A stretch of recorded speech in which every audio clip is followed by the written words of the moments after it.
Bulaga! Ayan! So, nagpupulbos tayo. Nakapagpulbos na pala. Ayan. Matababa ang pisngi, Inday. Ayan. Ayan, sige. Mag-retouch. Pulbos. Kapag pulbos na siya, ang pisngi mo. Ayan. Mataba na yung pisngi niya. Ayan. Ayos-ayos ng kilay ng buhok kasi mag-work na tayo. Chinek kung okay na. Yan. At ang kukunin naman ay syempre, ang kanyang mahiwagang antipara o salamin. Ayan.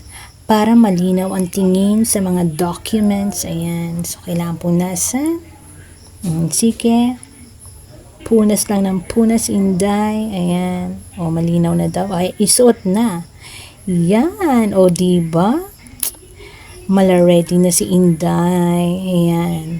Break time pa naman. So, kailangan mo muna mag-retouch. Ayan. Magsuklay. Sige, magpaganda ka, Inday, para maganda rin ang pagharap sa mga client. Ayan. Okay? Tama. Ako na rin ang sumagot, diba? So, ayan. Nakakatuwa naman. Happy! Bye-bye!